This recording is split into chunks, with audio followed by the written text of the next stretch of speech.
हाय, कसे आहात सगळे? स्टोरी टेलर श्रद्धा या आपल्या यूट्यूब चॅनलच्या नवीन ब्लॉगमध्ये तुम्हा सगळ्यांचं पुन्हा एकदा मनापासनं स्वागत आहे. मागच्या व्लॉगमध्ये मी आमचं गोराईचं घर दाखवलं होतं आणि त्या व्लॉगला तुम्ही सगळ्यांनी खूप सुंदर प्रतिसाद दिल्याबद्दल तुम्हा सगळ्यांचे मनापासनं आभार. आता कदाचित तुम्हाला असं वाटेल की 600 व्ह्यूज तर आले, त्यात काय एवढं कौतुक. पण तुम्हाला खरं सांगू, मला कौतुक आहे आणि मला आनंदसुद्धा आहे की माझी कम्युनिटी दिवसेंदिवस वाढत चालली आहे. आपले सबस्क्रायबर्स एक एक करून वाढत चाललेत आणि ही खूप आनंदाची गोष्ट आहे एका क्रिएटरसाठी. एक गोष्ट सांगते तुम्हाला, जेव्हा हा चॅनल मी बनवला होता तेव्हा ऑफकोर्स करिअरच्या दृष्टीने नक्कीच विचार केला होता. म्हणजे करिअरचं एक बॅकअप असावं असा विचार मी नक्कीच केला होता. पण त्याहीपेक्षा जास्त मी एक्सायटेड होते की माझे व्लॉग्स लोकांना बघायला आवडतील का, किंवा लोकांना माझं बोलणं ऐकायला आवडेल का, या गोष्टीची एक्साइटमेंट थोडी जास्त होती. आणि आता जेव्हा मी बघते आहे की लोक आवडीने माझे व्लॉग्स बघतात आणि कॉमेंट करतात, आवडीने बघतायत आणि कॉमेंट करतायत, हे मी यावरनं बोलते आहे कारण लोक सबस्क्राईब करतायत आपल्या चॅनलला. रोज सबस्क्रायबरचा आकडा एक एक करून वाढत चाललेला आहे आणि ते बघून मला खरंच खूप आनंद होतो आणि खूप समाधान मिळतं.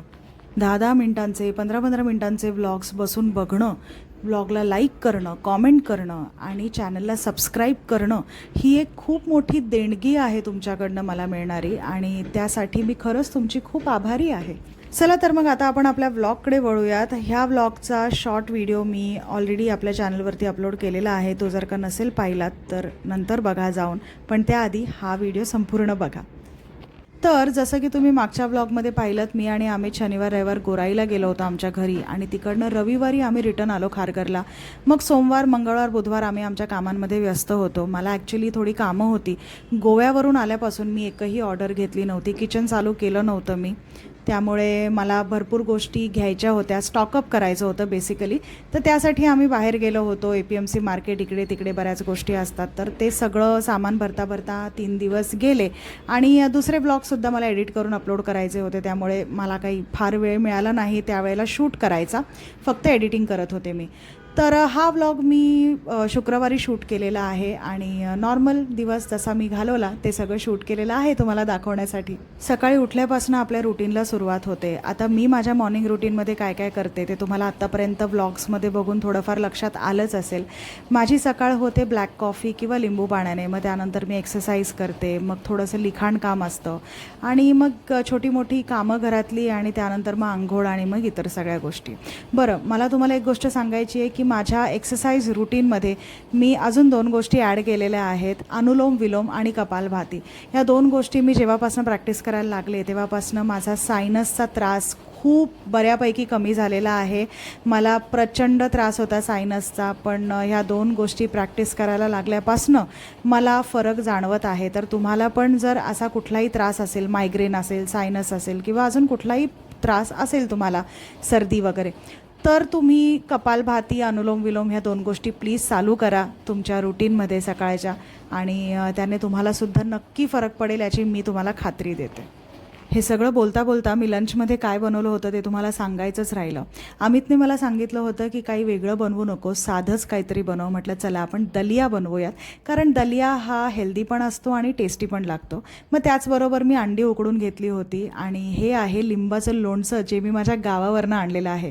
तर माझ्या गावावरनं मी लिंबाचं लोणचं आणि कैरीचं गोड लोणचं अशी 2 लोणची जी माझ्या आजीने बनवलेली आहेत ती मी इकडे घेऊन आली आहे मुंबईला माझ्याकडे, कारण इतर वेळेस जेव्हा तोंडी लावायला काही नसतं तेव्हा ही लोणचीच कामाला येतात. मग मी किचन वगैरे सगळं आवरलं आणि त्यानंतर हे अमितने पुदिना लेमन ड्रिंक बनवलेलं होतं ते प्यायले आणि आता संध्याकाळचे 5:30 वाजलेले आहेत. हे छोले आणि काळे चणे मी सकाळीच भिजत घातले होते, तर आता छोले मी जरा कुकरला लावून घेते कारण मला छोले चाट बनवायचा आहे. गोवा, कारवार, कांदिवली ह्या सगळ्या ट्रिप्सवरती असताना रुटीनकडे अजिबात लक्ष दिलं गेलं नव्हतं.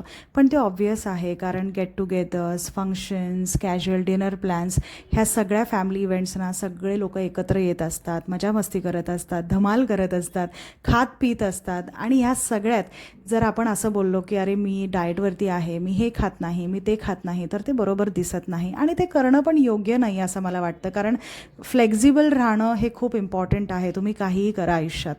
तर तेच करता करता माझ्या रुटीनची तर कंप्लीट वाट लागलेली आहे अनफॉर्च्युनेटली. जेव्हा मी इकडे आले तेव्हा मला रिअलाईज झालं की बिघडलेलं रुटीन पुन्हा ट्रॅकवर आणणं किती डिफिकल्ट असतं ते मला खरंच आता कळतं आहे. मी रोज स्वतःला पुश करते एक्सरसाइज करायला, वॉकसाठी, पण खरंच ते नाही जमत आहे. खूप अवघड वाटतं आहे. असं वाटतं हे सगळं मी इतकं इझिली इतके दिवस करत होते आणि ते सगळं आता बिघडलं आहे. But I keep trying and keep going. आणि हा आहे दुसरा दिवस. तुम्हाला तर माहिती आहे मी 2-3 दिवस एका व्लॉगमध्ये कंबाईन करत असते, कारण बऱ्याचदा असं होतं की आपण संपूर्ण एका दिवसाचं शूट नाही करू शकत. मध्येच काहीतरी कुठेतरी जावं लागतं, काहीतरी काम येतं, बऱ्याच गोष्टी असतात. तर मग मी 2-3 दिवसांचे व्लॉग्स एकत्र कंबाईन करून तुम्हाला बऱ्याचदा दाखवत असते. आय होप तुम्ही ते एन्जॉय करत असाल किंवा त्याला तुम्ही कनेक्ट करत असाल. नाहीतर मला तुम्ही कॉमेंट करून नक्की सांगू शकता की एका दिवसाचाच संपूर्ण व्लॉग दाखव किंवा जे काही आहे ते. तुम्ही मला जे काही तुमचे डाऊट्स आहेत किंवा जे काही तुमचे डिमांड्स आहेत ते तुम्ही मला कॉमेंट करून नक्की सांगू शकता.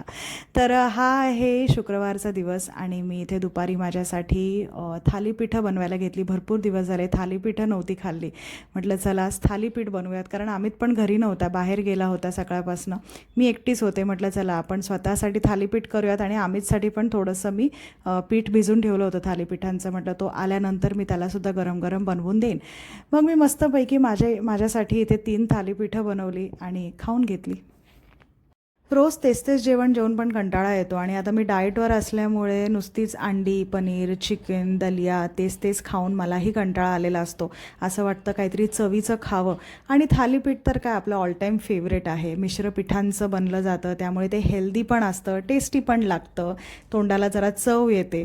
म्हटलं चला आज आपल्यासाठी थालीपीठं बनवूयात आणि माझ्यासाठी 3 थालीपीठं बनवली आणि अमितसाठी हा पिठाचा गोळा फ्रीजमध्ये ठेवते, म्हणजे तो आला की त्याला गरम गरम बनवून देईन. त्याला पण थालीपीठं खूप आवडतात. आणि या थालीपीठांसोबत ना मी मस्तपैकी थंडगार असं दही खात असते. हे कॉम्बिनेशन मला प्रचंड आवडतं. थालीपीठांसोबत दही किंवा लोणी ह्या 2 गोष्टी अप्रतिम लागतात. तुम्हाला थालीपीठांसोबत काय खायला आवडतं ते मला कॉमेंट करून नक्की सांगा. मला वाचायला खूप आवडेल. चला माझी थालीपीठं बनवून तयार झालेली आहेत. आता मस्तपैकी मी जेवायला बसते. मला ना हा मी टाईम खूप आवडतो.